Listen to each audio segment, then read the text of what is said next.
was the champion from last year. When is the bear grease going to be ready?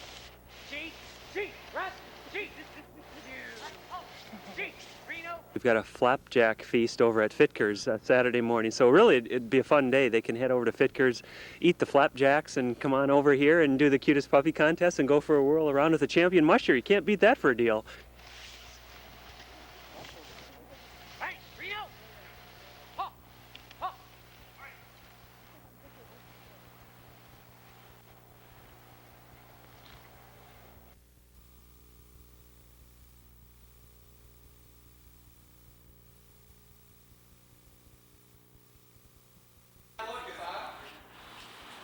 People like to know, first of all, is he gay? I'm sorry I'm not available. I'm happily married. Earl Alexander isn't supposed to be HIV positive. Married for 19 years with 2 children. But for the last 9 years, he's lived with his diagnosis. Over that time, Alexander has become an AIDS educator. Today, he was in Minong, warning students that making the right choices now can help save lives later. I've married for about 10 years with 2 children and was out there playing the field because alcohol does that. It likes to lead you to sexuality and suicide. It's a frank discussion, and Alexander says it has to be. 45,000 teens nationwide have AIDS, and 60% of those HIV positive nationwide are also alcoholic. So Alexander, forewarned, is forearmed.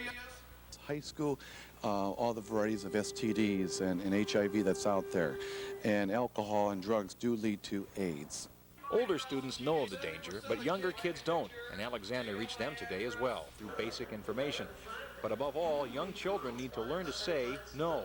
The message with the elementary students is about love, saying no to drugs, to alcohol, not to be afraid, somebody with HIV, learn about blood spills, use protection, gloves, things like that. To help younger kids, Alexander has written a book called My Dad Has HIV. It's written through the eyes of his 8-year-old daughter, who learned about HIV right along with her father. The one my dad has is called what? HIV. It never goes away. AIDS is caused by HIV. Alexander says the time to reach students is now, before they make decisions that could later cost them their lives. And there's nothing like personal experience to drive that point home. In Minong, Jeff Pappas, Channel 6 News. So he kept it and raised it. A month when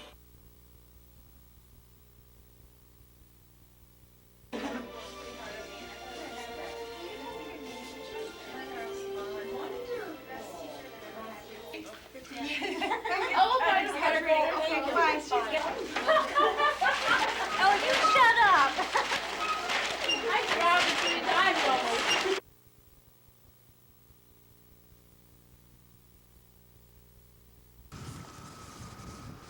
Stop in there and hold it right to the floor and try it for a while. All right. The sound of sputtering engines is music to the ears of some area business owners. With today's cold wave after this week's blizzard, service stations with tow trucks are doing a land office business. Service calls triple, 4 times more than what we usually normally do. Cars just won't start, and with the snow on top of it, it makes getting around a lot harder because the streets are clogged with snow. And that's where these people come in, commercial snow removers. Joe Kovich loves to see it snow, and even though it was cold today, the income warms his heart.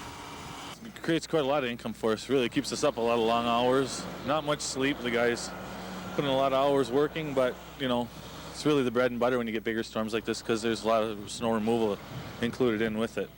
But it's hard work and the hours are long. These people do for a living what the rest of us dread, and for hours at a time. Since Wednesday, I've been up all day, ever since like Wednesday morning pretty much, just because normal schedule, but some of them got a couple hours of sleep here and there. But once the snow is moved, Kovich and his people can take a break, but the cold will still stall cars all night long. we've been going since 6 o'clock this morning, and we'll probably be going into the early morning hours. 24 hours, huh? Oh, yeah. These workers will, of course, finally accomplish their tasks, but they'll be right back at it the next time the snow flies. In Duluth, Jeff Pappas, Channel 6 News.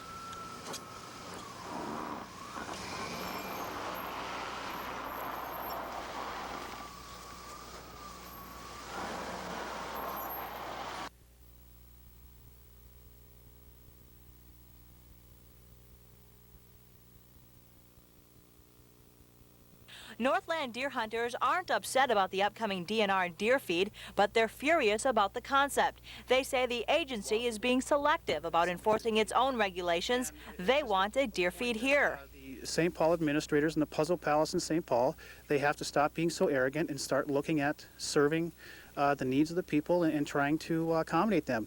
Strong words, but deer hunters in Duluth don't spare their own governing body either. The Minnesota Deer Hunters Association board approves of the upcoming partial feed, but Klein says many local chapters don't. We have to encourage the executive board of the Minnesota Deer Hunters Association to back away from the DNR and not be so closely aligned. Klein says the DNR won't feed in this part of the state because not enough deer will benefit. But hunters argue that even if one deer can be saved, it's worth the effort. Mother Nature provides a unique opportunity with deer yarding to allow us access to a certain percentage of deer, and I think we should take advantage of that. Klein's group is also attacked by conservationists who wonder why hunters favor feeding deer they'll later shoot. As far as deer hunters, the cynical approach, where are the people, the naturalists and the antis, where are they? Where is their dollar? Klein says deer hunters add $30 million a year to the state's economy, and that means their voice should be heard in the feeding debate. In Duluth, Ann Carroll, Channel 6 News.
Make sure that the furnace is operating properly.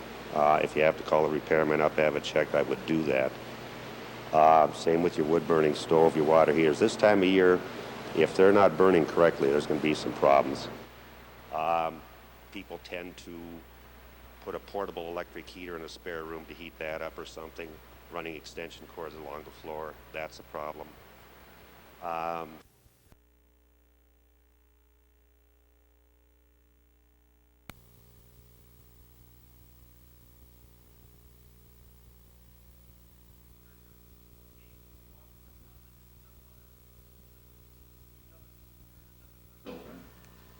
And about public education and about what we want our... Tonight, we're probably going to talk about problems. That's okay. That's what we talk about too much of the time, but that's partly what we do tonight. The Wisconsin Constitution clearly states that public education is a state responsibility. Public school education, or the equivalent in There will be a court case regarding this to determine as to whether or not our new law that makes a bad system worse is in fact unconstitutional.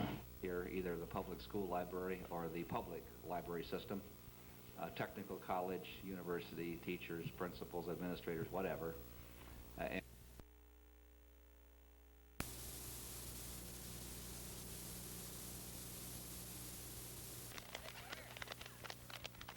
When you think of bone-chilling cold in the Northland, many people think of International Falls, the icebox of the nation and the king of cold. These days, though, the king is facing some serious challenges from some not-so-young regional upstarts. Ely, for example, set their all-time record low last week, only to watch a new one set at 51 degrees below zero yesterday. But even that pales in comparison to what the folks in Sedan, Tower, and Embarrass have gone through recently. Just a short time ago, they woke up to 57 degrees below zero, just 2 degrees off from the Minnesota record. Today, we could see that record shattered. Why are we so cold right now? Well, for the answer to that question, I asked Chief Meteorologist George Kessler in the warm confines of the Weather Center. Tower and Sudan and Babbitt and Barris are all at the foot of the Vermilion Iron Range, and what happens during the wintertime is that cold air forms on the side of the hills. But because it weighs more, it's denser than the air around it, it rolls down to the bottom and tends to collect right in town. So in an already cold place, the coldest of the cold tends to pool in probably the bottom 50 feet of the atmosphere, and that's what sets us up for state record-busting temperatures. Even for this Ely native, it's downright cold out here. But for the folks in Tower, it's just another day. Well, Tony, can you tell me what Tower folks are thinking about this record cold snap? Well, it's pretty much business as usual. It does slow people down a little bit, trying to keep their vehicles running and so forth, but it's not our first experience with this kind of cold weather. We've been pretty fortunate. We haven't had any problems. We've been keeping the kids inside, and everybody's starting to get a little bit of cabin fever. As any Northlander can tell you, cabin fever sure beats frostbite, and with temperatures like this, that is a distinct possibility. From Martilla Drug to the President McKinley Memorial, it is dangerously cold. But if the Tower area wants to get its name in the record book for the state cold spot, they'd better hurry. There's a chance we could rise all the way to a tropical 0 degrees by Monday. In Tower, I'm meteorologist Dave Anderson from the Channel 6 Weather Center.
From the planning process to when the pavement that I have and managing Highway 6.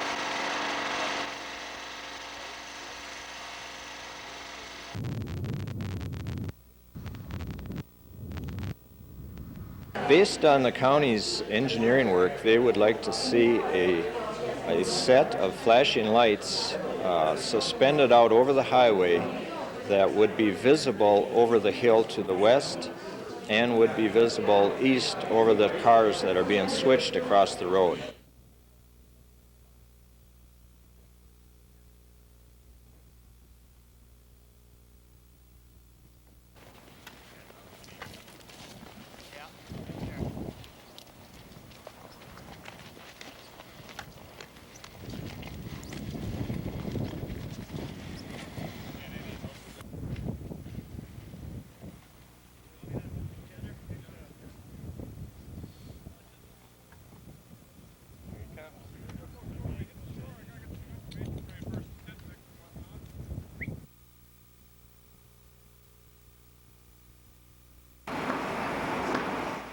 Doug Toll's day begins alone and ends alone. He spends most of his day sitting by himself in this small cell in Faribault State Prison. He is allowed no television nor radio. He spends 23 of every 24 hours by himself. He gets 1 hour a day in which to take a shower, talk with other prisoners, phone family and friends, or visit this small enclosed courtyard. He spends his days writing letters and reading books. It's just something to pass time. I read a lot. Since I've been locked, since I got put in jail and stuff, I probably read over like 300 books now. The situation that landed Toll here in solitary confinement began when inmates at St. Cloud Prison were told due to overcrowding, their recreation time and space would be cut in half. The prisoners rebelled, and when it came time for them to go back to their cells, 62 of them, including Toll, refused. There was a bunch of inmates, and they decided they weren't going to switch in to just to demonstrate that we wanted our rec time and back. And then some of the inmates, not all the inmates, but some of the inmates started busting things up and stuff, and that's how it got out of hand. So they came in with tear gas and stuff. We secured the area. We are very well trained in how to handle these kinds of situations, and within a relatively short period of time, we were able to move into the unit, take the unit back. Toll claims life has treated him unfairly. He says not only is he not guilty of aiding and abetting murder, he is also refusing to accept responsibility for the prison infraction that landed him here in solitary confinement. I'm relatively new in prison and stuff, and I kind of got threatened that said by certain groups and stuff that said if I went upstairs and switched in, I'd get beat up later on, so. But this wasn't Toll's first infraction. Earlier, he was penalized for verbally assaulting a guard.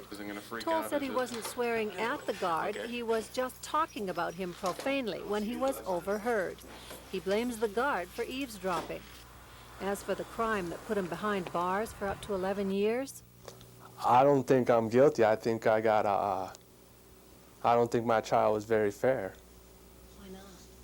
They would not allow the girls to testify against some of the sexual assault that happened, so the jury didn't get to find out everything that happened to the girls and which guys were involved. I'm sorry for everything that happened and stuff, but I still feel that I'm not responsible. I'm sorry, I wish I could take the bullets and put them in me. Because if I could turn back time, that's what I would do. Toll will spend the next 8 months in solitary, and he'll spend the next 11 years behind bars. At Faribault State Prison, Barbara Riles, Channel 6 News.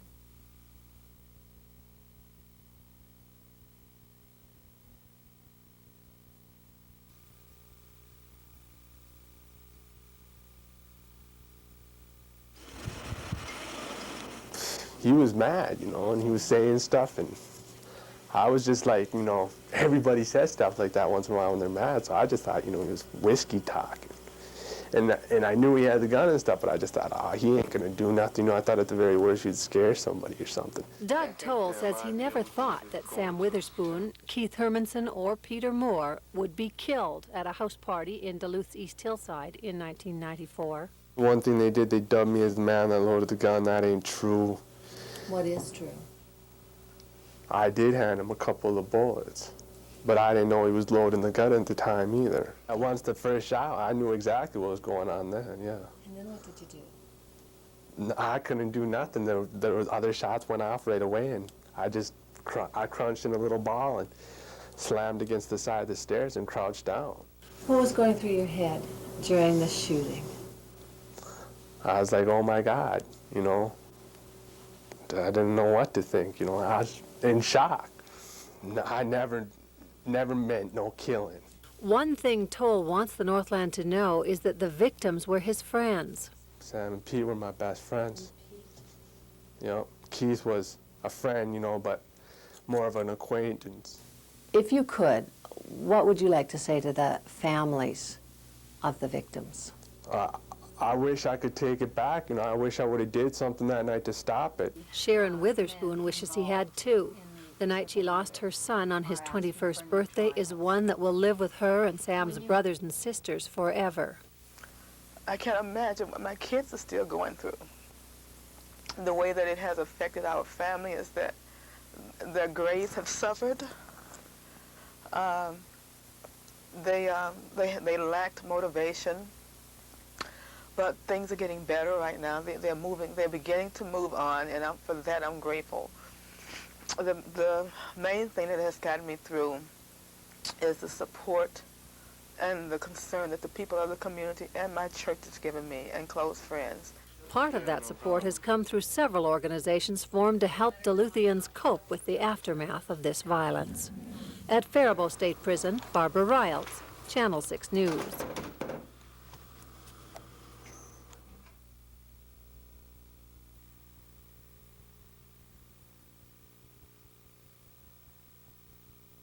In the months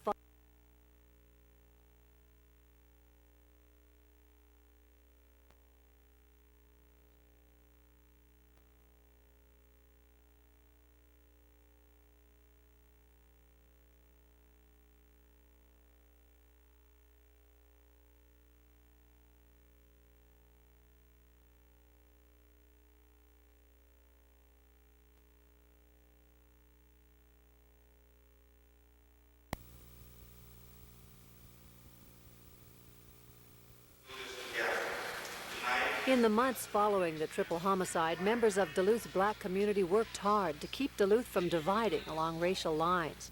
There were early reports that the shootings were racially motivated. Now, for the first time, one of the men convicted in that crime says race played no part. So, I mean, I'm not prejudiced or nothing. Pete was mixed, and Sam was black, but that had nothing, race had nothing to do with it, though. The triple homicide did trigger an all-out community war on juvenile crime. I think that it's going to be a long process, and I think that it's something that we as a community need to remember and always keep it as a focal point in our life about violence, and to teach our children how to resolve conflicts without violent behavior. That's the goal of a group called Violence Free Duluth. Students throughout the community have worked together to produce a series of public service announcements. Fight back with words, not fists. If violence begins with you, it can end with you too. It just isn't worth it. Open your eyes, it's happening in Duluth too. Stick together, stop the violence. Another group formed shortly after the murders was HELP, or Hope and Education for Loving Parents. There are so many parents that aren't aware of what's going on in Duluth. It happens in Duluth just obviously like it does everywhere else. Experts say these efforts are paying off with the first small drops in juvenile crime. We saw a 30% drop in the assault rate from 1993 to 94 and a further 6% drop from 94 to 95. Robbery and burglary both dropped 17% apiece from 94 to 95, and reports of kids with weapons went down 13%. At the same time, arrests for juvenile alcohol and drug crimes went up significantly. The director of Duluth Juvenile Crime Bureau says those increases are the reasons for the overall drop in juvenile crime. There was no tolerance for anything. Everyone was tagged. If they committed an alcohol offense, they were tagged. If it was a drug offense, they were cited for that as well. And I think that's why we were seeing some of the decreases in some of the more violent crimes that we've had in the past. As for Doug Toll, he hopes to put the crime committed in his youth behind him as soon as he can. When I get back to St. Cloud, I'm signing up for college, because I'm getting a job and making something in my life. Barbara Riles, Channel 6 News.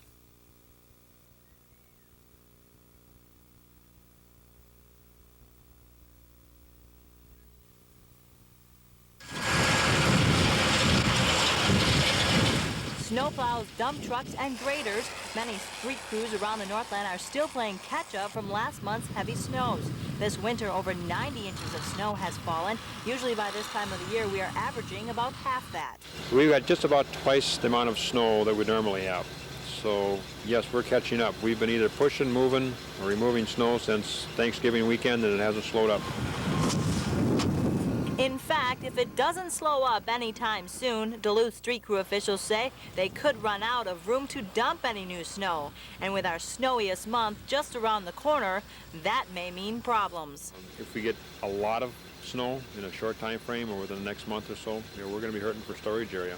Of that storage area in the Twin Ports, 2 dumping sites are already full.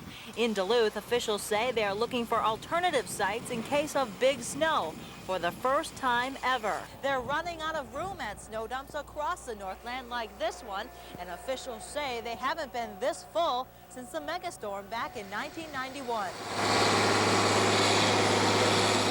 We've got some major roads that, if it do get plugged, we got some problems. We've got some high snow banks, so if we get a real blow with some of the storms, we could refill in some of these roads, some of our major roads. If an alternate site has to be used, that could mean taking more time and more money to get area streets clear. Ann Carroll, Channel 6 News.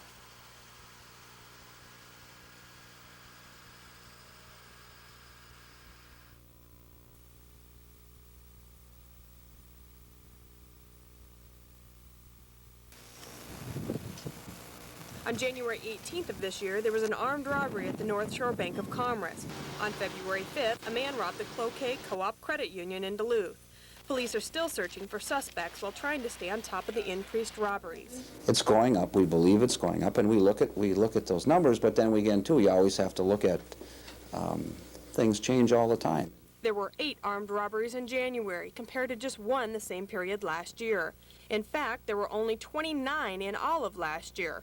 If 1996 continues at this rate, police will be busy. Duluth police believe the rise might be a trend, or it might be the same small group of people committing multiple crimes. It's a high that they possibly can get off of taking a chance, and then not getting caught reinforces the whole that behavioral repertoire. Jeff Ammerman says robbers are opportunistic, impulsive people. They learn these behaviors by taking chances and getting away with it. Well, they get good at it. I mean, most people, when you try something and you're successful, you try it again. And it starts off really small, and it shapes to larger and larger things, from the pack of gum at the store, at the drugstore, all the way up to armed robbery. Other experts are concerned that the growing robbery problem is connected to growth of gambling in the Northland. We're just now starting to see a lot of evidences of problems associated with gambling, and we know in that desperation phase, the compulsive gambler will do anything he or she can to get money in order to feed their addiction.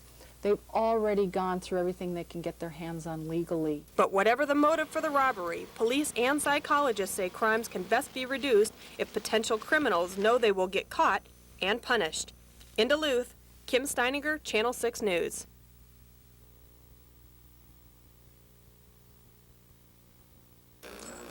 Just the way they entertain. You had a parlor back then. This was the front parlor and was only used for the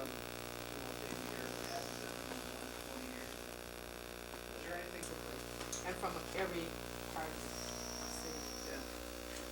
the city. We feel the recognition program showcases these homes and gives a chance for the neighborhoods to recognize and see the improvements that have been done in keeping the history intact.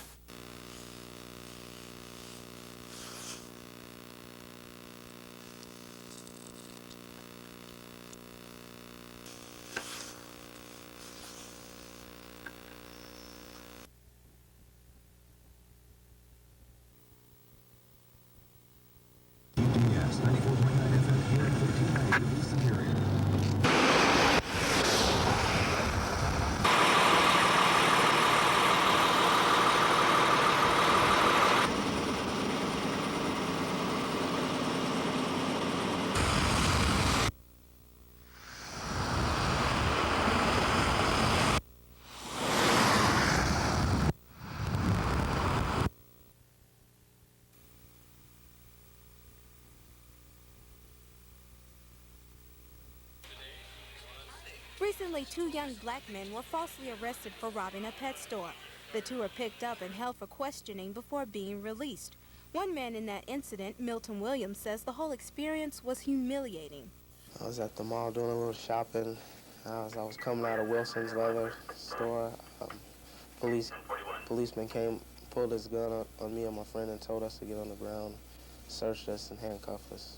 Police feel that they handled the situation as business as usual. If a white person had robbed the Safari pet store and a white person had been observed at the mall matching that description, it would have been handled the same.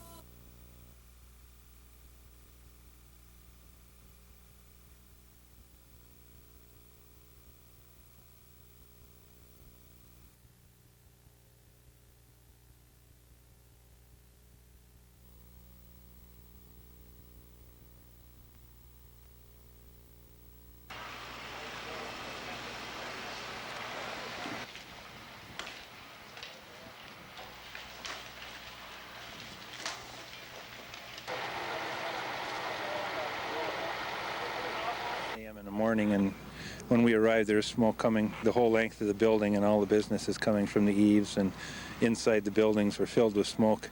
Most of the heat appeared to be in this building here by the looks of the glass.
Of the locomotive, and he says he noticed the car speeding towards the crossing. He said he was going at a pretty good clip, and by the time they saw him and they put the train in emergency, that's about where the engine stopped when he finally stopped the train, but by that time they'd hit the cars.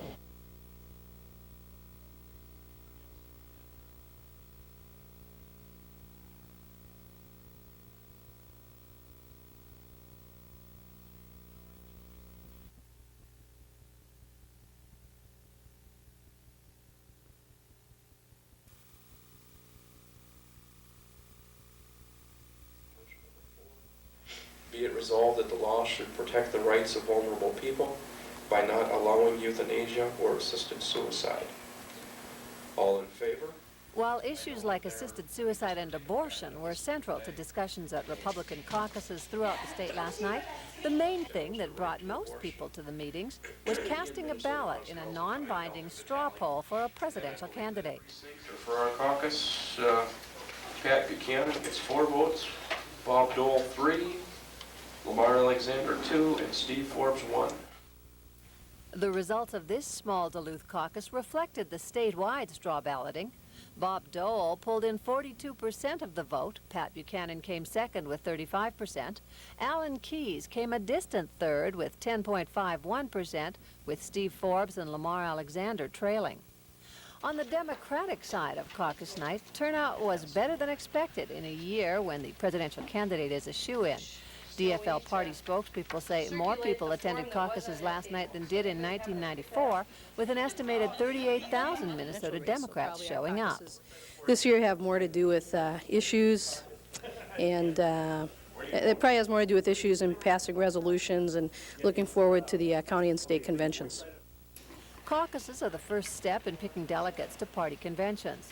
The Republican State Convention will run May 31st through June 1st in Duluth, while the state DFL convention runs June 7th through the 9th in Rochester.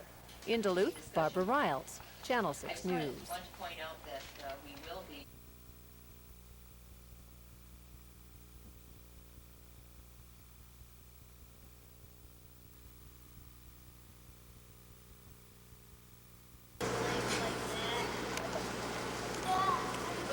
The health fair is an opportunity for all the students and parents and staff to enjoy one day of different fun activities related to health. And we've done this now for 6 years. Everything that you see on the screen is going to come right out on this piece of paper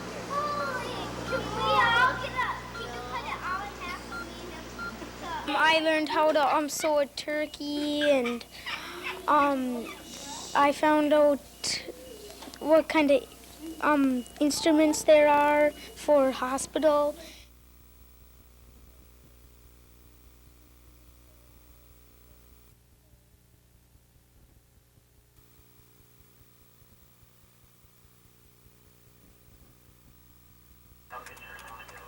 Starting today, users of the internet will be able to see Channel 6 in a whole new way. The World Wide Web, a computer network linking terminals all over the world, now contains a KBJR homepage. What our presence on the internet means is that we can provide to our viewers news, weather, and sports information 24 hours a day. They don't have to wait for our newscasts. It's there, it's available for them. If you want information about programming, recipes from Mr. Food, or even internet search devices to help with your children's homework, it's all just the click of a mouse button away. Point and click so that you can navigate around the Channel 6 site, and yet we still offer links to the outside world, and we offer a web search. So if you're trying to find something specific, right inside the Channel 6 page there are searches to help you find stuff that you might be interested in finding. And, of course, there's the latest news. You can read about and write to the Channel 6 news staff, see the latest 5-day forecast from the Weather Center, and you can read today's top news story as well. It's important that we have some sort of visual representation as well. We are able to digitize a clip of video that was shot at the situation, so it's an accompanying picture along with the story. The homepage will offer interactive shopping, too, as part of television's step into the 21st century. In Duluth, Jeff Pappas, Channel 6 News.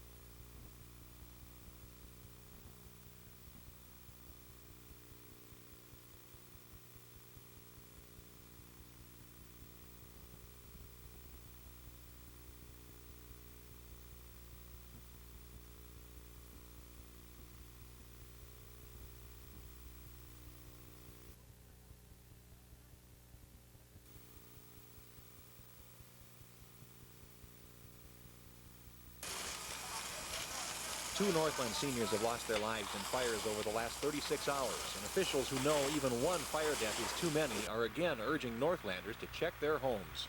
Well, I think when you take a look at all the fires that we've had and the deaths and then fire investigation been taking place over the last few months, I think that everybody needs to just stop for a minute and just take a look at where does their home sit, you know, for fire safety. So I think it's a time for everybody just to stop what they're doing and just take a look around them. For seniors, there is special concern. They're one of two groups especially vulnerable in house fires. The young aren't capable of self-preservation.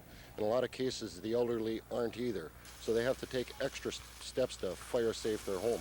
Some seniors face double jeopardy in terms of fire safety because of the homes in which they live. In older homes, we constantly see electrical utilities being overloaded. That's something that a person really has to look. If they're having problems popping fuses, blowing, you know, or circuits, then what they should do is have an electrician come in and safety their home for them. Langenbrunner says special smoke detectors are available for the hearing impaired, and such detectors should be placed in each bedroom. Also, if you have a question about fire safety, by all means, ask. But perhaps the best weapon in the war against fire is for relatives and neighbors to look out for each other and stop fires before they happen. In Cloquet, Jeff Pappas, Channel 6 News.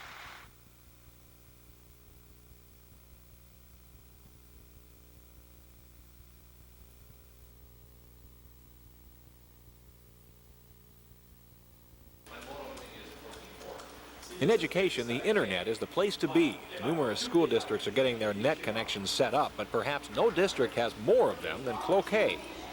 When we planned to go on the internet last year, we thought that 4 lines district-wide would pretty much meet our needs. And as you can see now, we're at around 33 stations, and they're completely full. For the room full of students, Cloquet Middle School was the ideal spot to road test the KBJR homework homepage with kids who say it will help with their studies. It's pretty cool because it would help me to do a lot of like my history reports and stuff. Yeah, you get to like search around, you get to like work with other stuff, and like you can like just find all kinds of homework ideas and stuff, and you get help on there. It's really fun. The homepage features links to a variety of websites on a huge array of topics. Cloquet students work on everything from reports to video slideshows in their labs, and Simon says the homework page has a place in the classroom. We'll use parts of it. Hopefully some of my teachers will use parts of it for reference and finding things. We've tried other homework projects in the past that were basically phone-in and whatnot, of course, and you had to have a live person on the other end. In today's high-tech world, students with access to the internet are finding new ways to express themselves, using technology and the homepage to further their ambitions. A lot of things in the science part, about planets and stuff. Yeah. I want to be a scientist. Yeah, I want to go in the science field. The internet is as big as a child's imagination, which means its potential knows no bounds. The homework homepage is one more tool for students who already seem to know their way around the World Wide Web. In Cloquet, Jeff Papis, Channel 6 News.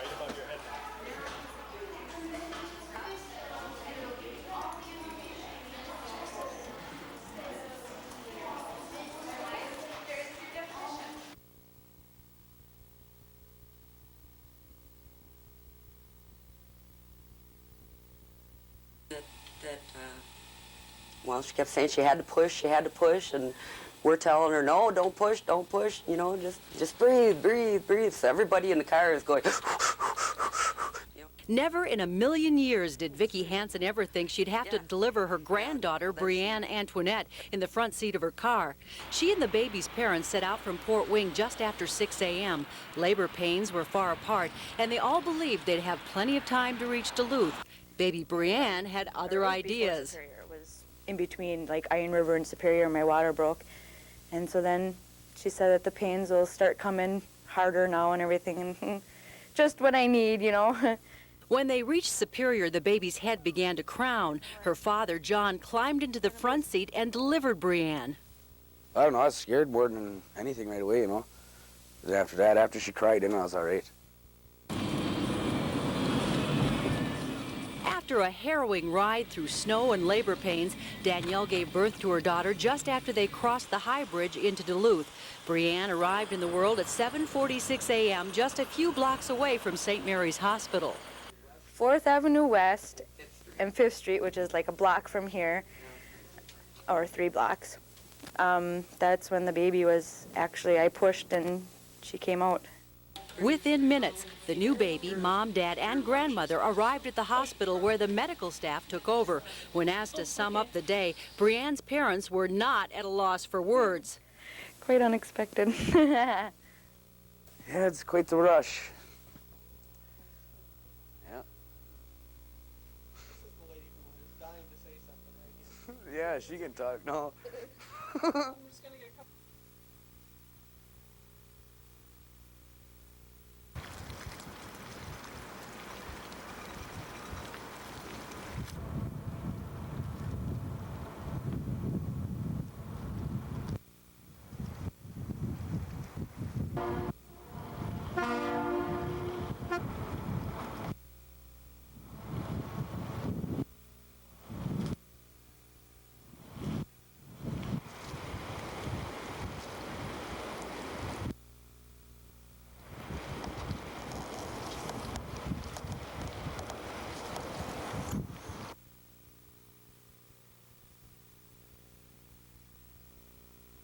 Last year, a staggering number of 105 rapes were committed in Duluth. Officials of the advocacy group concerned, but they say the number only reflects society's actions and awareness. I think it's a piece of both. I think we are becoming a more violent society, and there's research to back that up.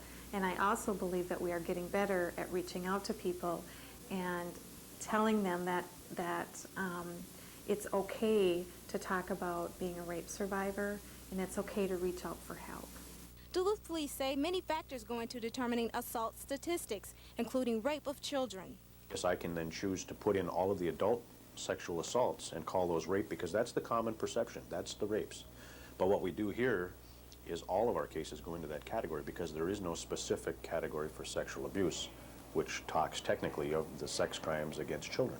Many Minnesota cities use the same methods to count sexual assaults. In 1994, Bloomington reported 35 rapes and Rochester 33. Other cities comparable in size to Duluth, such as Racine, Wisconsin, reported 23, and Sioux City, Iowa, reported 70 rapes, excluding sexually assaulted children. The Duluth police say they plan to look into the disturbing numbers. What we're going to do is sit down with the administrative lieutenant, the chief, and myself and the record bureau and figure out, if we can figure out why the numbers are so different, why we are 3 times as high as Rochester, for example, when we think we probably have pretty much the same kind of community as Rochester does. In Duluth, Tamika Snowden, Channel 6 News.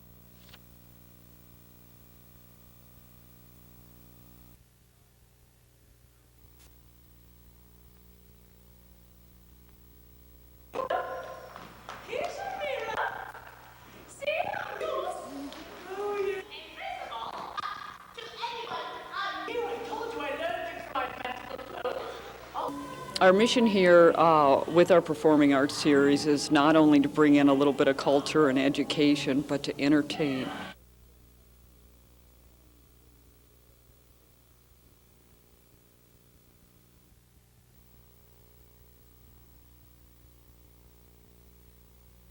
Moments will change, but God's design will never be the same.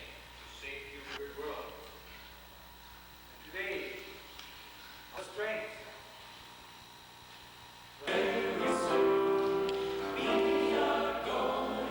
Peace is not the silent result of violent repression.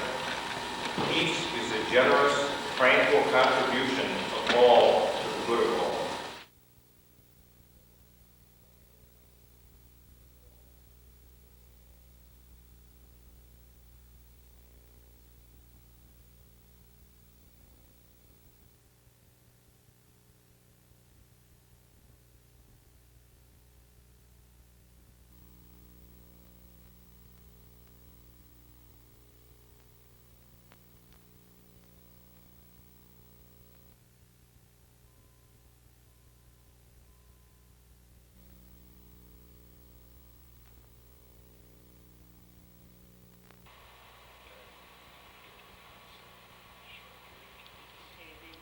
I was rather fortunate to Wow. find that. So what happens? Does your wife's team went on it then, or? Toward the end of last week, it was about twice as far away as it is now, and so it's getting a lot closer. It's brightening up. It's now down to about a magnitude 0, which means it's one of the brightest star. It's comparable to the brightest stars in the sky, except of course much bigger, which makes it more impressive than a star.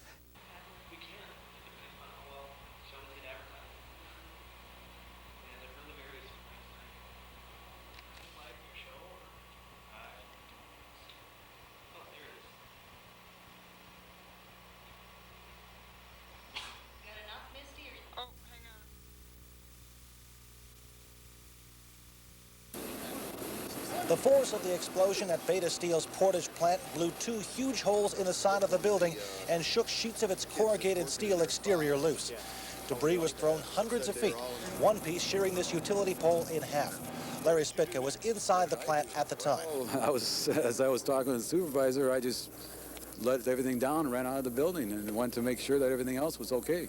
Firefighters from surrounding communities responded to the blast, but there was little they could do. When we got here, we found very little fire. The fire was extinguished right away that we did have, and we started our search and rescue immediately at that point. Those teams found 9 men injured. 4 of them were taken to nearby hospitals. The searchers also found 3 dead, all of them in an area around a high-pressure tank used to store water that cleans hot steel as it rolls through the plant. We do not know, and probably will not for some time, the full extent of the damage.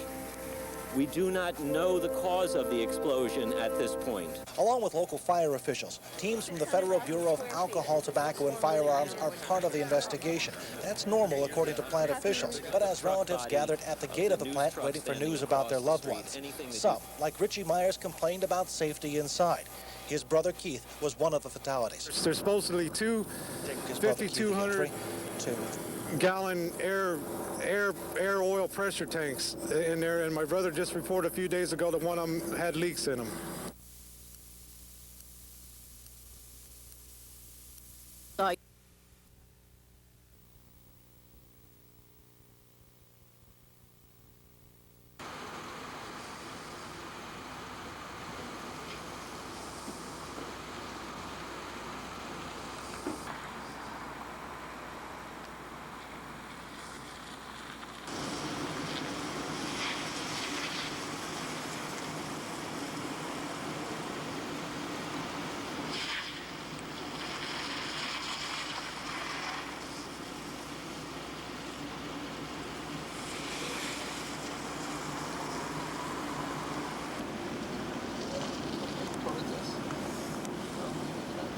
We blew his cover. Looks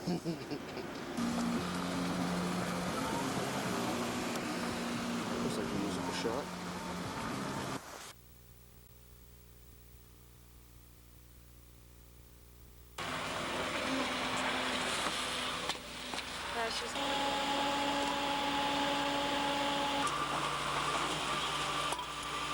Okay, well, I guess I've just hauled a little bit of water from home, and I've got a coffee pot that I'm heating just warm water, and I'm just mixing a little as I go. But I've had to cancel a few appointments, a few perms and things that I just won't be able to rinse properly. So.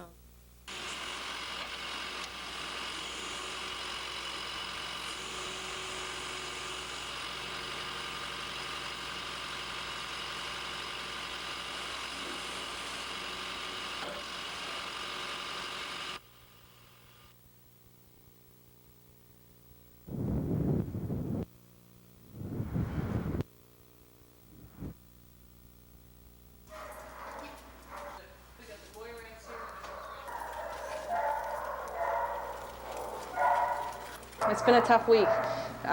We aren't set up to hold this many animals.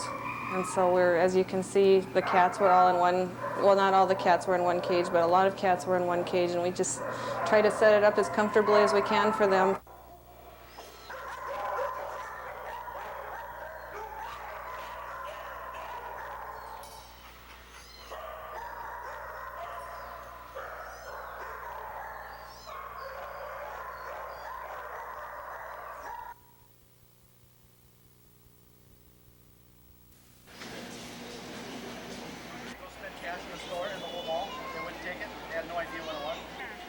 I offer kids matching wands and tiara hats, great for the imagination. They have a lot of fun with them. I also have a line called Chucky's, and they're personalized cartoon pictures.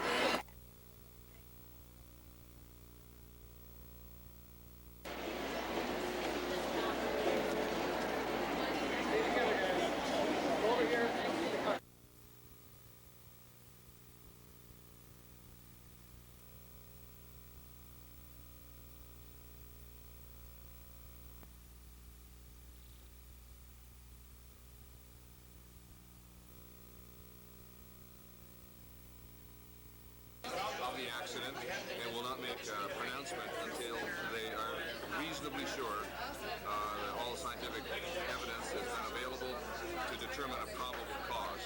But it looks like this has been a mechanical failure, not a pilot error. And Cirrus, as well as FAA and NTSB are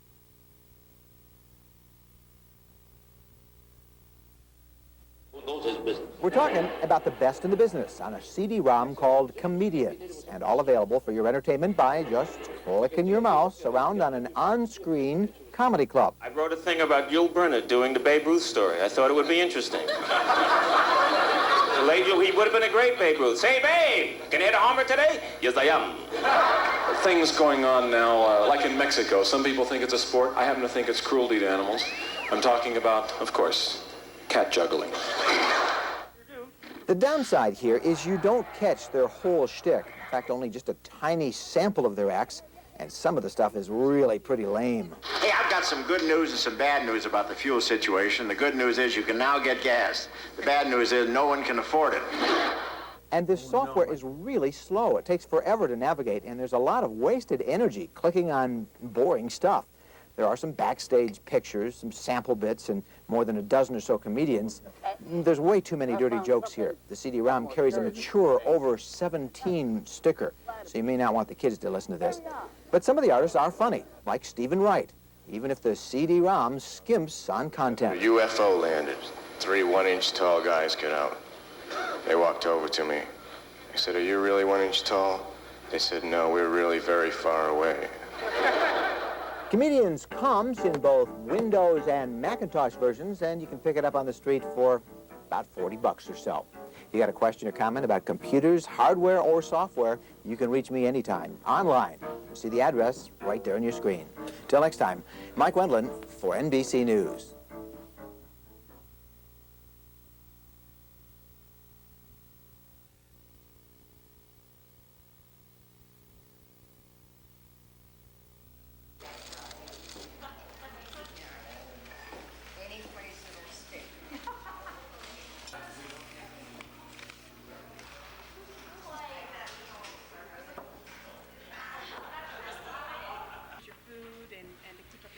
Okay, the food bank could always use more money, of course, to purchase food, because every dollar that they get in the door helps them purchase 9 pounds of food. And so the cash donations are a great part of their operating, how they can operate.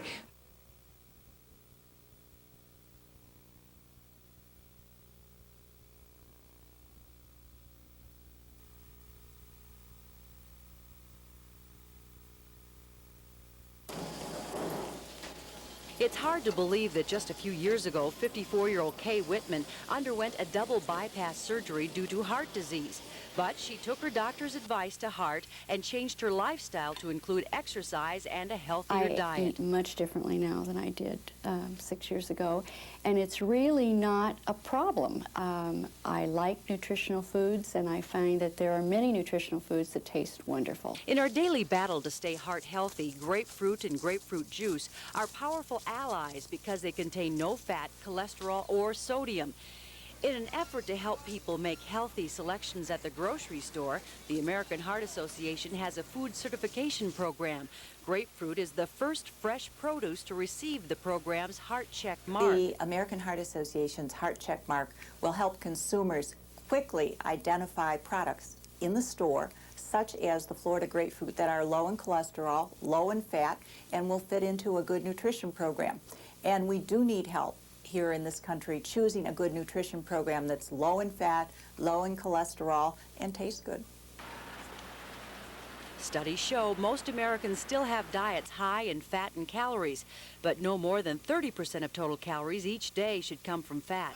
The Food and Drug Administration says a diet low in saturated fats and fruits and vegetables containing fiber may reduce the risk of heart disease, the nation's leading killer. That's another reason to reach for grapefruit. Each medium one contains 10 grams of dietary fiber, more than double the fiber in a serving of any of the 20 most popular fruits and vegetables, and more than double the fiber in a serving of oatmeal. We're pleased that the American Heart Association has provided their Heart Check mark to Florida grapefruit and grapefruit juice. Florida grapefruit and grapefruit juice are very low in fat, low in cholesterol, low in sodium, very high in vitamin C, a good source of folate and vitamin A. And all of this is comforting news to Kay, who's learning taking care of your health can taste great. Here's to your health. I'm Michelle Lee, Channel 6 News.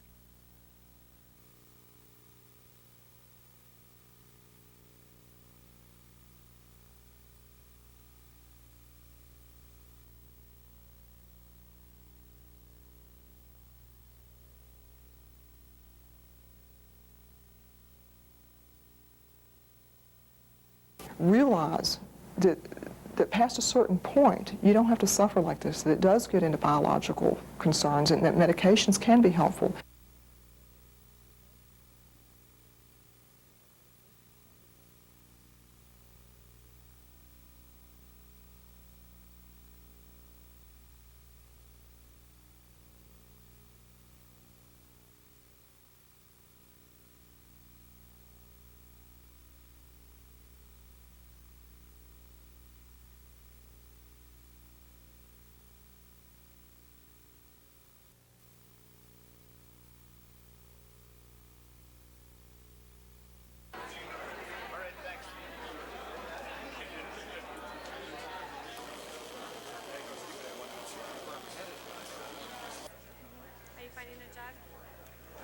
Actually, I'm just getting, I guess I've just found information on the different facilities and different recruiting places.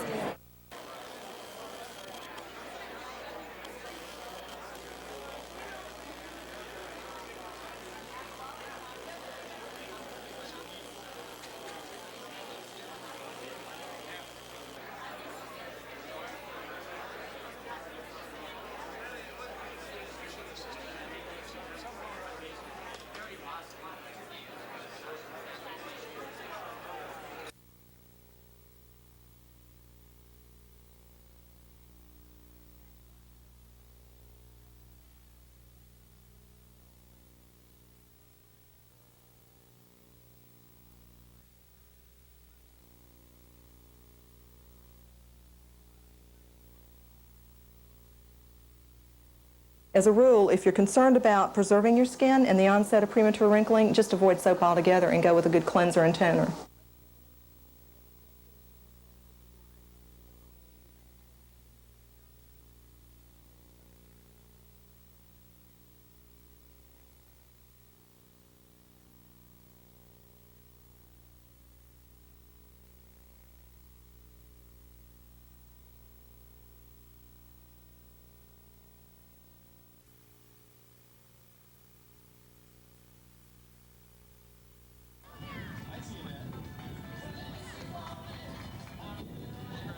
Thanks.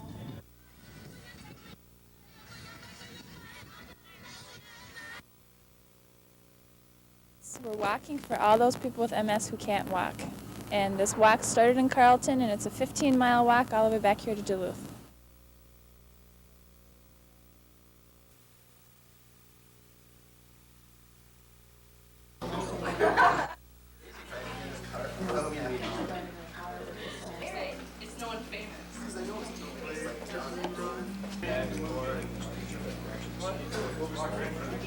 It's starting to get nice out.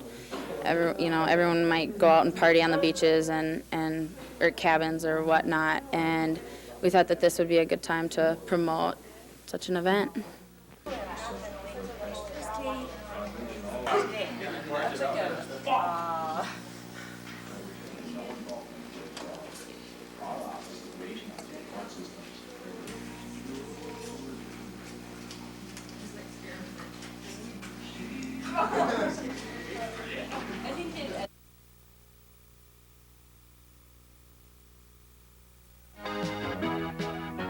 Let's start with iGolf, a so-called e-zine, or a new media magazine that's distributed solely on the web.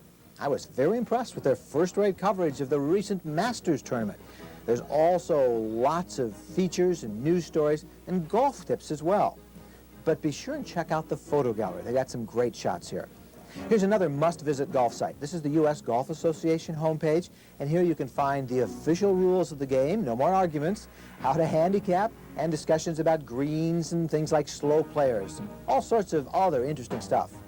Then there's the golf homepage. This has everything, including complete links to just about every golf site you can find on the web.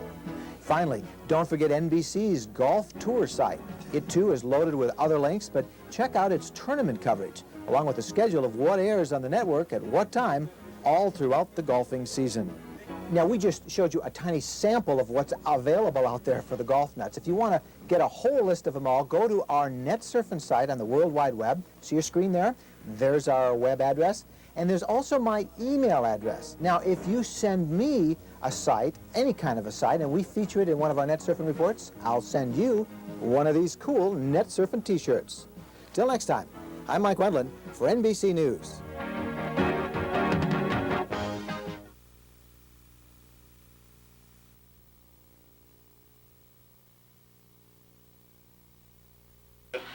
Thank you. So, yeah, come on over and bring some friends.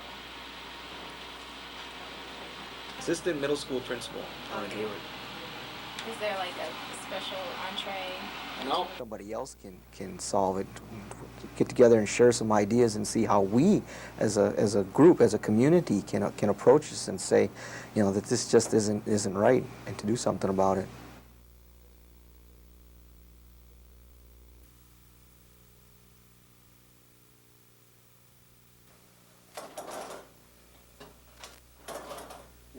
obviously. I mean, I wouldn't want you to get too close because we don't want to see any names. I hope in the long run that some of this publicity is going to be a good thing. I think it's inappropriate. I think it's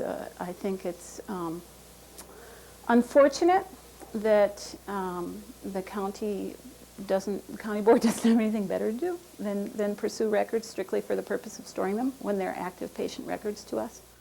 What could it do to your facility, or how will this impact? It's a fairly minor issue. And the county, it's just county politics. I mean, it really is kind of an irrelevant issue. And really,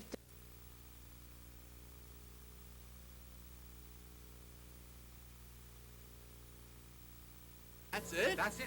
Remember when Seinfeld's Kramer got addicted to coffee? You've got to stop it. You're all hopped up on the caffeine. I feel like I'm talking a little faster, but it's very hard to tell. I had to pump that rich caffeine into my system and fast. Which raises the question, how much do you drink? I can drink anywhere from 4 cups to 2 pots. I'm serious. I'm definitely addicted to coffee, yeah. I know I am. Coffee has become such a physical and social necessity. 2 things have happened. Coffee houses like this Starbucks are popping up everywhere. Good morning. Welcome to Mercer Island Starbucks. May I please take your order? And doctors are seeing more people who can't seem to kick their coffee kick. They're developing headaches, daily headaches, or chronic headaches, or recurrent headaches. Dr. Denise Sir says many people she sees don't realize they're drinking way too much coffee and have become addicted to caffeine. Thank you. They told me 5, and when they come back, they made a count, and it's often 10 cups.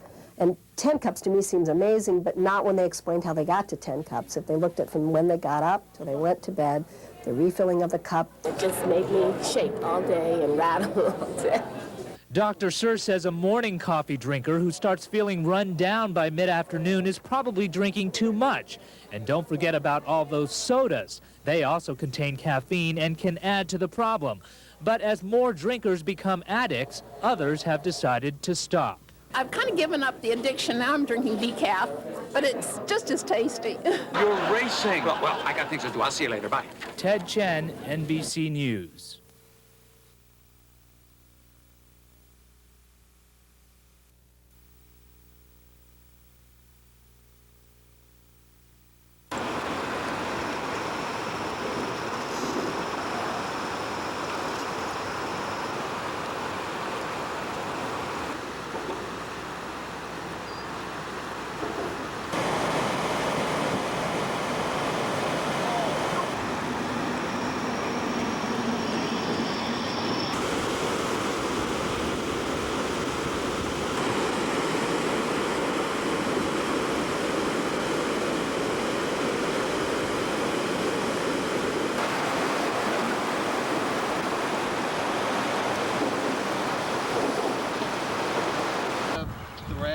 Break into the watertight compartments and use it and then repackage it again. Sure.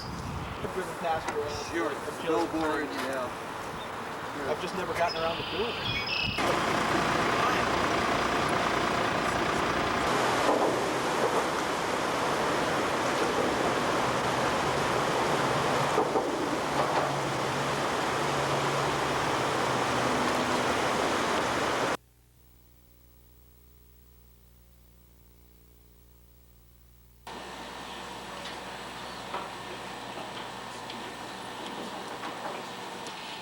Okay, we'll get a tally for you here in a second.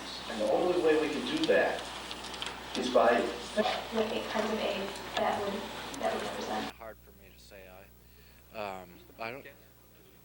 I think it's a good stepping stone as far as getting an idea of what it is instead of is inside the classroom. They actually have to get out and actually debate the things.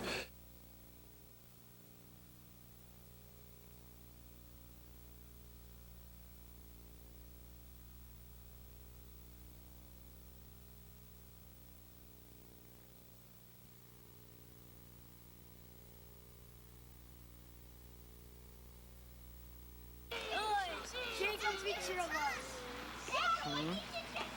Why do you think we can have the light? The dog's wrong. There's another. response. They say, oh, we'll try to get to it, and they don't. I guess there's other corners in the city that are having the same problem, and they don't seem to be doing anything about it.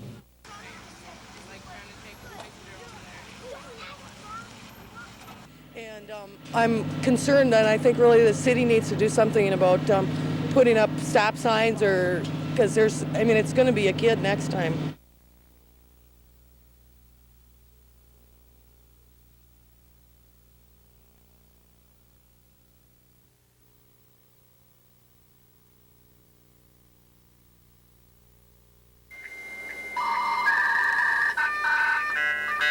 Nine-year-old Amanda Gilliam and her mother Rhonda are entering the brave new world of cyberspace. To make a horse back up, you look behind you and say, back up. In this home, surfing the net is educational. But what scares many is that the internet is also a warehouse for pornography, sex chat rooms, magazines like Playboy and Penthouse. There are literally thousands of worldwide websites at which your child could easily be entangled. There is no way to protect your kids now if the pornography is going to stay on the internet. Taylor and others are behind the Communications Decency Act, a new law that makes it a crime to put indecent material on the internet. The law is not being enforced because civil libertarians have sued the government, claiming it's a violation of free speech. The fight is expected to reach the Supreme Court. The premise of it is that this is something that Congress is doing for parents. And I'm a parent, and I don't want this. Rhonda Hughes and Stuart Gilliam have joined dozens of other families in a fight against the law. They fear government control will destroy the open environment on the internet and say legislators are trying to parent. This is my responsibility. This is a privilege that's being taken away from me to teach my daughter, to introduce her to the world. We are going to cede to someone the right to say what is appropriate and what is inappropriate. Others fear a stamp of indecency may preclude discussion of serious health issues on the internet, like AIDS. We feel it's important to keep the channels open so that we can provide easy to understand, frank treatment and prevention information. If the internet isn't regulated, how can parents effectively protect their children from smut? In a Philadelphia courtroom recently, the law's opponents demonstrated existing technology to block porn on the net. But backers of the law insist the computer industry and parents cannot go it alone. The technology is moving too fast. The potential impact on kids is too great. David Gregory, NBC News, Los Angeles. Question mark. Take a pic.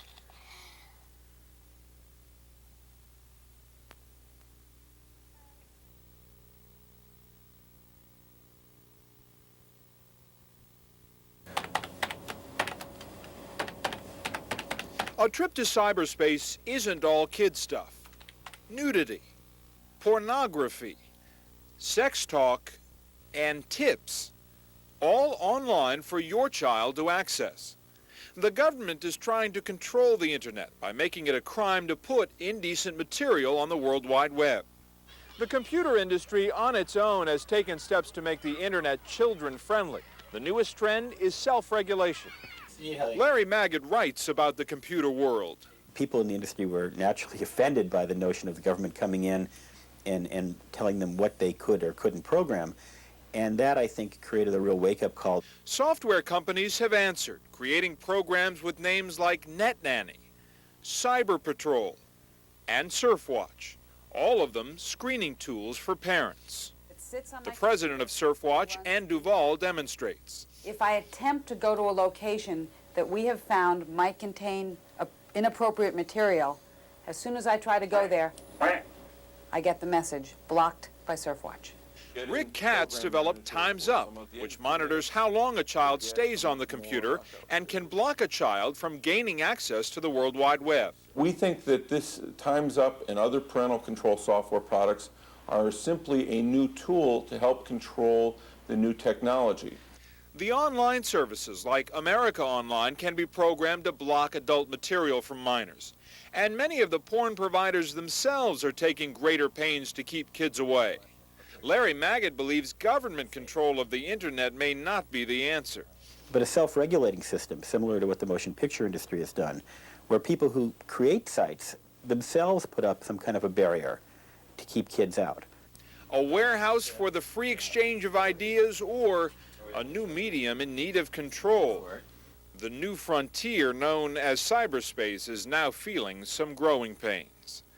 David Gregory, NBC News, Los Angeles.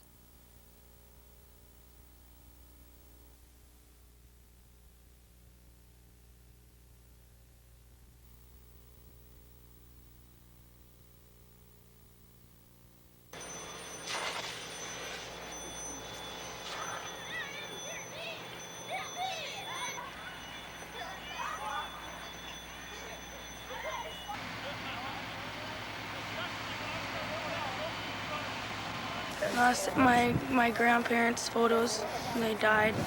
I don't have none of them left. Nothing to replace them.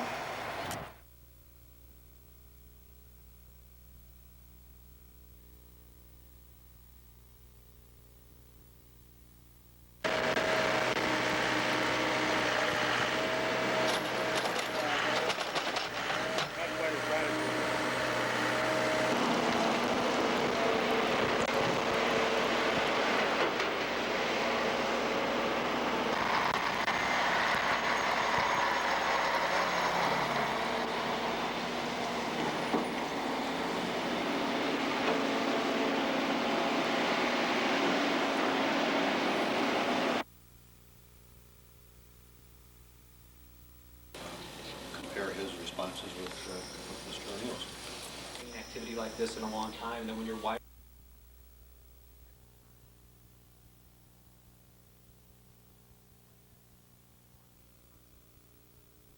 We would probably be looking at about a 20 to 24 month construction schedule for a facility. So it would be sometime in the summer of 1998 if everything goes according to Hoyle.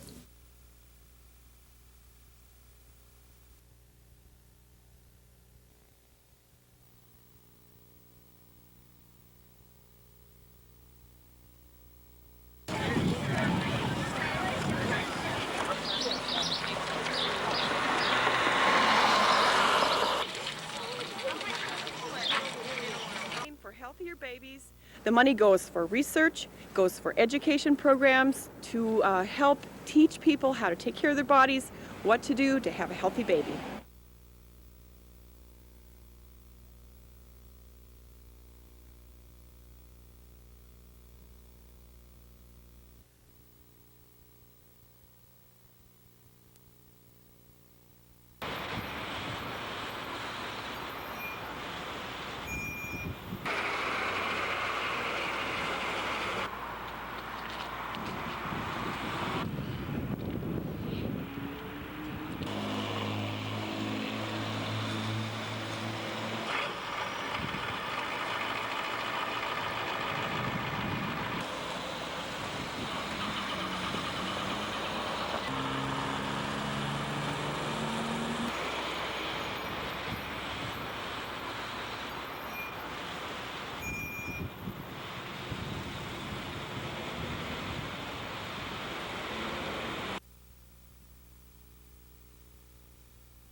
That was completed last night.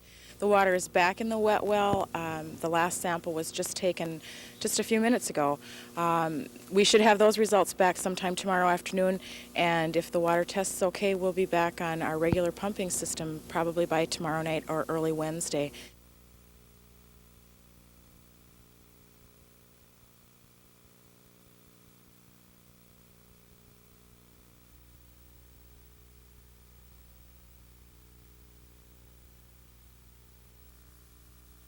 Thirteen-year-old Carrie Landry likes volleyball and loves attending volleyball camp.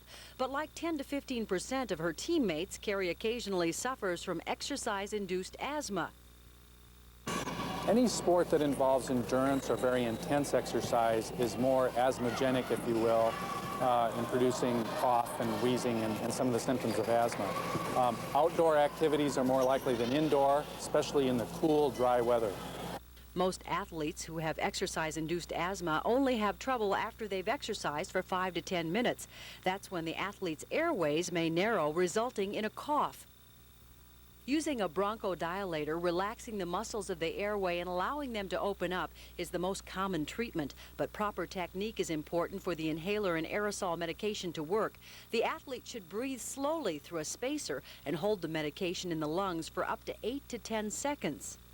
Carrie's dad, a pediatrician who specializes in sports medicine, says along with technique, timing is important. He advises asthmatic athletes to use inhalers to prevent an attack rather than to rescue one. The medicine works much better in a preventive way if it's used 10 to 15 minutes before an exercise bout as opposed to when they get symptoms.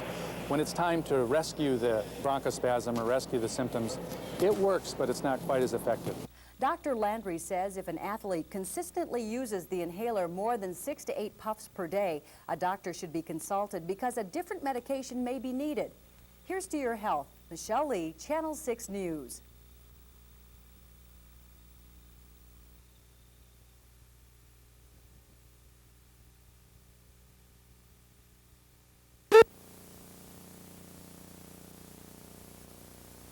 Just the board members talk and review and either deny or give the kind of conditional use permits.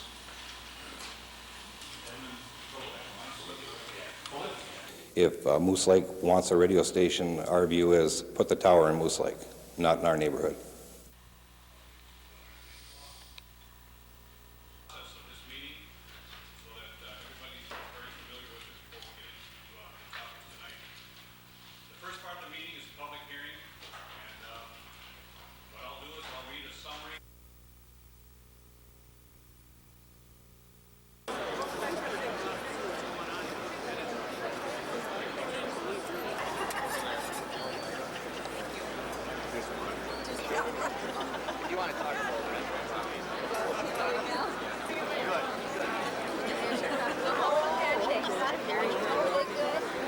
The whole Lions Club, which is about 100 members. We've got the Lioness Club, which is about 20 members, and we've got about 46 to 50 media people.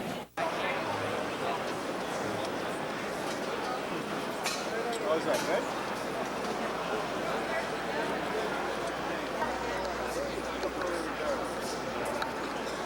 As of last week, no.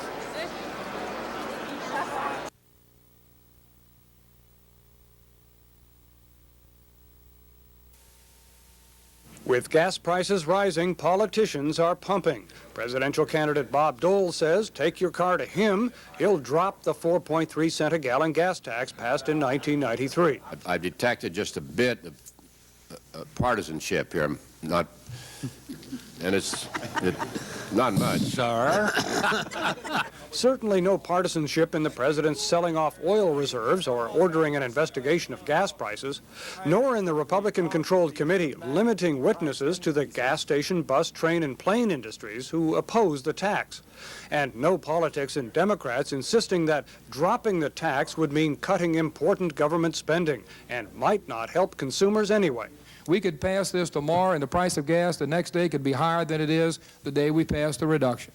Resorting to what they said were actual facts, some senators argued prices are not up because of taxes, but because oil supplies are down due to refinery problems, late winter demands for heating oil, gas-guzzling sports vehicles, and higher speed limits. Partisanship? Alaska's Frank Murkowski couldn't resist making a pitch to allow oil drilling in his state's Arctic National Wildlife Refuge. You're going to see in July or August the price at the pump approaching $3. And then we'll get the attention of the American people. $3 a gallon? No way, said New York's Moynihan, noting that the oil futures market shows prices going down by summer. We are not going to have $3 gasoline or anything like it. You've probably guessed something by now that this is not so much about the price at the pump as it is about presidential politics. Sandy Gilmore, NBC News, Washington.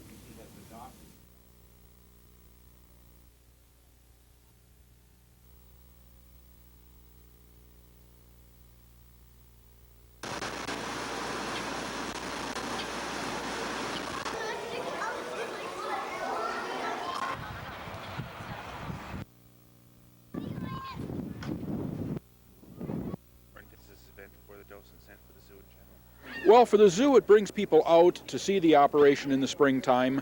We really like that, the thousands of people that are coming out. For the docents, it brings in several $1,000s for their educational programs. So from both sides of things, it's very important.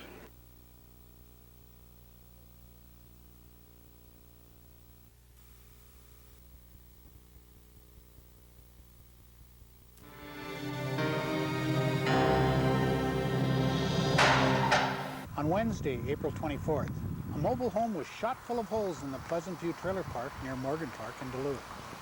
The shooter parked his car on Grand Avenue and waited for traffic to clear. He then pointed his .22 semi-automatic rifle at the victim's house and quickly fired at least 12 rounds. The owner thought firecrackers were going off as the bullets hit the side of the trailer.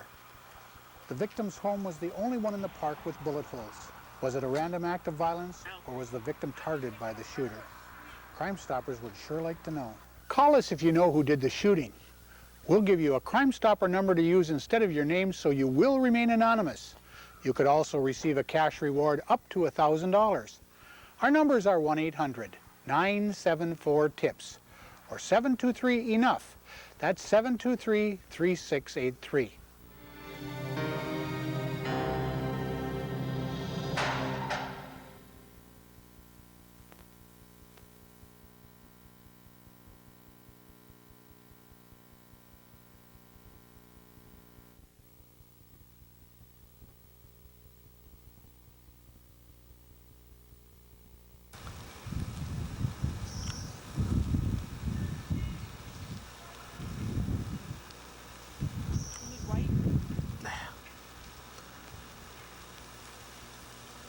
Every other aspect of our operation, but the on-site lodging facilities we do not have, and so I think for our facility we could see it to be a big boost to the town and to Spirit Mountain.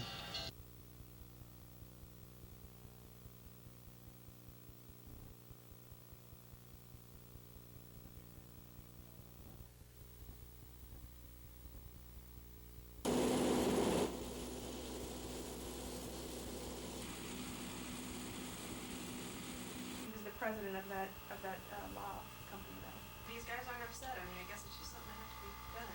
What about the asbestos, though? Well, there's nothing anybody can do about that. It was used in everything. Home building, schools, a lot of buildings had asbestos in it. But it's something that has to be corrected.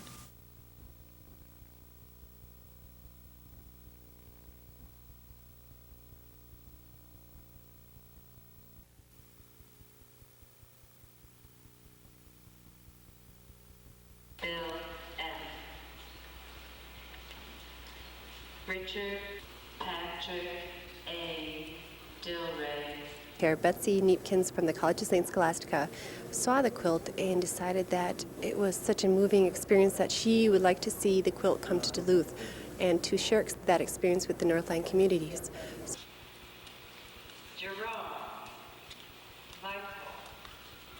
Randy. Rob. Victor. Tony. Mike.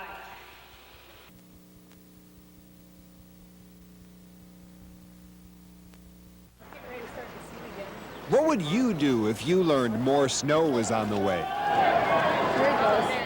You might run. If you learned that downtown St. Paul would be draped in white just like Christmas, you might run too. He is, he's so cute. How big is your crush on Arnold? But hundreds of fans stood still, watching in rapture as Arnold Schwarzenegger's make-believe winter scene for the movie Jingle All the Way played out. He ran across the street. Arnold did run across the street today, a simple truth amidst the fictitious setting in the Landmark Center's shadows, complete with squad cars from a force called the Twin Cities Police, and machine-made snow on a nice April day placed on man-made snowbanks to make it seem snowier. Come on this way, Connie. Today's reality was the chance to see the Hollywood superstar in action, in person. We were waving, and he turned around and he waved back. Go to work with Mom's Day. So we left them at work and we came here. And Christmas trees and Christmas decorations and white Christmas snow notwithstanding, it was a beautiful day to stand outside. A day for heels, not boots, an extra inch of height to see Arnold run. It's really, really neat. It was cool. It was way cool. Arnold, that is, not the weather. Even fake winter passes quickly when it's made out of foam.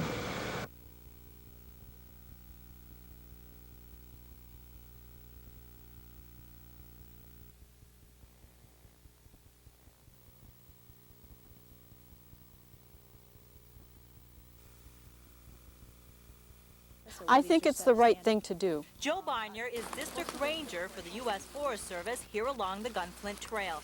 She thinks the right thing to do for Minnesota's native white pine population is something called the Lullaby Project. Our Lullaby plan includes timber harvesting of a number of species, but people are most interested in the white pine.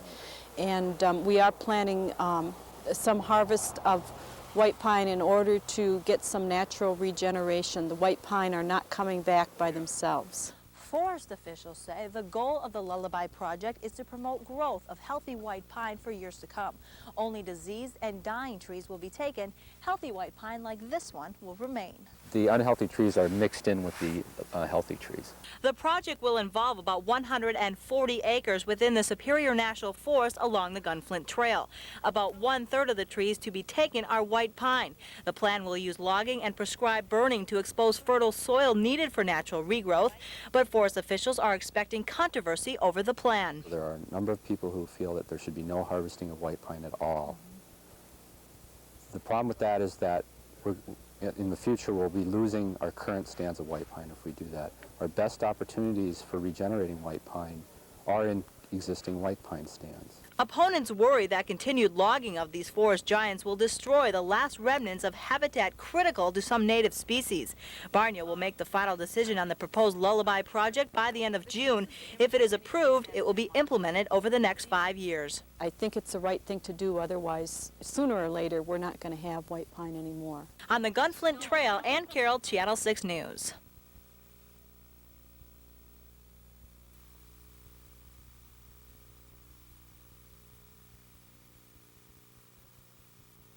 Thousand-footers parked over at the coal dock takes to come as far inland as we do in the because of the Great Lakes and waterborne transportation. In times of emergency, we'll need that manpower. We can't call on the foreign ships and the operators of these foreign vessels to move our cargo for us in times of emergency. That doesn't work. So today we are trying to remember the need for a strong merchant marine, and we're trying to give that message to the Congress that we need to maintain.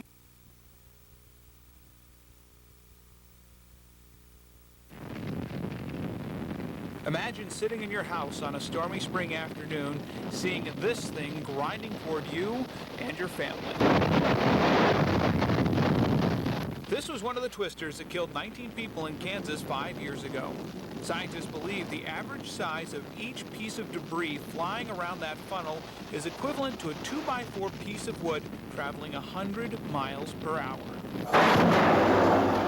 They've simulated that in an engineering lab at Texas Tech. What we have here is a typical residential wall. This would be like a wooden missile going right through a house. Right, and we've actually documented where this has happened. Gone through the house, through and through. And concrete isn't much better. This is with a 2x4 at traveling at about 65 miles per hour. It'll just go right through it. The atmospheric conditions that fuel tornadoes are complex and not fully understood. The basic setup involves the collision of warm, moist air from the Gulf of Mexico and cool air moving down from Canada. Add a little upper-level energy and you're primed for trouble. Severe weather in the Northland can occur from mid-spring through early fall, but the greatest danger is during June, July, and August. If you're caught in a severe thunderstorm or a tornado, these safety tips could save your life. Most importantly, stay away from windows. Flying glass is one of the leading causes of injury in high winds. If severe weather is approaching, head for the basement immediately. If you don't have one, go to an interior room on the lowest floor of your home. If you live in a mobile home, quickly seek shelter in a reinforced structure. Mobile homes do not have the strength to withstand high winds. For people caught in their cars or outdoors, find a ditch or gully. Get down and cover your head. If you're forced to do this, beware of rising water. Flash flooding can often accompany severe thunderstorms. The best advice is to keep your cool when the weather gets rough and have a safe summer season. George Kessler, Channel 6 News.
This is appealable. I don't want to convince you that it's not.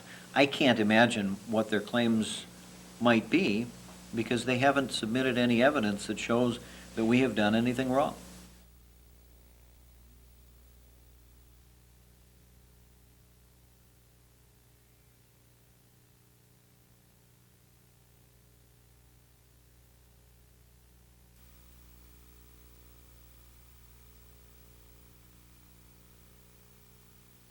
Holders rather than to providing care for me, and the public can make its own decision as to whether or not that's appropriate.